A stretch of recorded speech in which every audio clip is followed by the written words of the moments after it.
ជំរាបសួរខ្ញុំបាទឈ្មោះសូតមកជាប្រធានក្រុមនៃក្រុម Gender ហើយថ្ងៃនេះផងដែរខ្ញុំសូមនិយាយតាក់ទងទៅនឹងក្រុមរបស់ខ្ញុំដែលក្រុម Gender របស់ខ្ញុំផងដែរគឺមានសមាជិកចំនួន12នាក់ស្រី9នាក់ហើយក្រុម Gender របស់ពួកខ្ញុំគឺធ្វើកម្រងទៅលើយុវជនដែលធ្វើទៅលើវិទ្យាល័យសម្ដេចតេជោហ៊ុនសែនសម្ព័ន្ធភាពដែលមានការចូលរួមអំពីសិស្សថ្នាក់ទី10ទី11និងទី12ហើយក្រុម Gender របស់ខ្ញុំគឺធ្វើកម្រងចំនួន3សកម្មភាពធំៗទី1គឺការចុះកម្មសិក្សាស្រាវជ្រាវទី2គឺការចុះបង្រៀនទី3គឺការបើកកិច្ចសន្ទនាដោយការចុះកម្មសិក្សាស្រាវជ្រាវលើទី1គឺការចុះកម្មសិក្សាទៅសួរសំណួរអំពី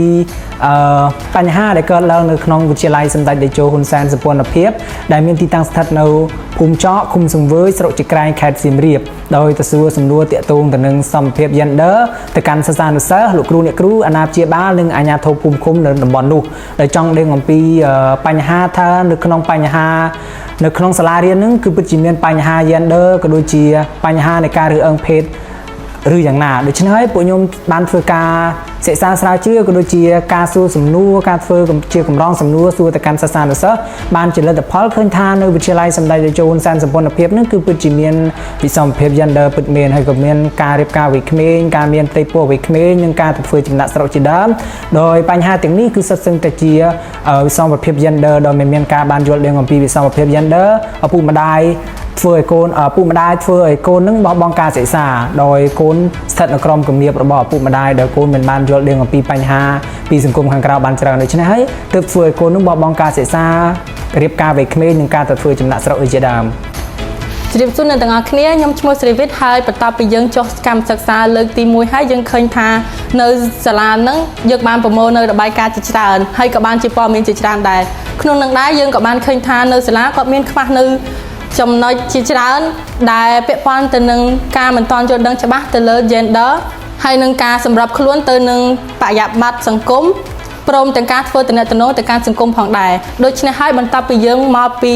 ធ្វើកម្មសិក្សាយើងក៏បានរៀបចំនៅមេរៀនធំៗចំនួន3សម្រាប់យកទៅបង្ហាត់បង្រៀនពួកគាត់ដើម្បីឲ្យគាត់ងាយស្រួលនៅក្នុងការយកទៅប្រើប្រាស់ក្នុងសង្គមជាក់ស្ដែងដោយមេរៀនទី1ពាក់ព័ន្ធទៅនឹងសមភាព Gender ទី2ពាក់ព័ន្ធទៅនឹងការធ្វើទំនាក់ទំនងធ្វើយ៉ាងណាដើម្បីឲ្យគាត់មានទំនាក់ទំនងល្អនៅក្នុងសង្គមហើយនឹងមេរៀនចុងក្រោយដែលពាក់ព័ន្ធទៅនឹង Genderជំរាបសួរនាងខ្ញុំឈ្មោះតៃវ៉ាន់ថ្ងៃនេះផងដែរនាងខ្ញុំនឹងមកនិយាយអំពីសកម្មភាពនៃការធ្វើកម្រងរបស់ក្រុម Gender នាងខ្ញុំ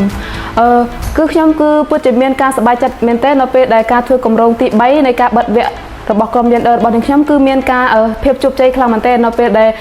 តើក្រុមយើងខ្ញុំគឺក្រុមទុកយកអ្នកចូលរួមចំនួនតែ300នាក់តែប៉ុណ្ណោះតែអ្វីដែលសំខាន់នោះគឺអ្នកចូលរួមមានរហូតដល់354នាក់នេះគឺជាសមិទ្ធផលមួយដែលក្រុមយើងខ្ញុំទទួលបានហើយសមាជិកអ្នកចូលរួមនោះគឺមានច្រើនខ្លាំងមែនទែនគឺមានដូចជាវ័យក្មេងកិត្តិយសគណៈអធិបតីសិស្សានុសិស្សអាណាព្យាបាលលោកគ្រូនេះគឺជាអ្នកចូលរួមនៅក្នុងសកម្មភាពនៃការបើកកិច្ចសន្ទនារបស់ក្រុមយើងខ្ញុំហើយអ្វីដែលសំខាន់នោះគឺការបើកកិច្ចសន្ទនាមួយនេះគឺសិស្សានុសិស្សគឺគាត់មានការយកចិត្តទុកដាក់ស្ដាប់ខ្លាំងមែនទែនគឺនៅពេលដែលពួកខ្ញុំក្រោយពីបញ្ចប់កិច្ចសន្ទនារបស់វ័យក្មេងគឺសិស្សានុសិស្សគឺគាត់មានការលើកដៃឆ្លើយសំណួរអំពីប្រធានបទនេះគឺសរបញ្ជាក់ឲ្យឃើញថាការយកចិត្តទុកដាក់របស់សិស្សានុសិស្សវាពិតជាសំខាន់គឺពួកគាត់មានភាពក្លាហាននៅពេលដែលគាត់បានសិក្សាស្វែងយល់ក៏ដូចជាស្ដាប់អំពីវ័យក្មេងចែករំលែកមុននោះមក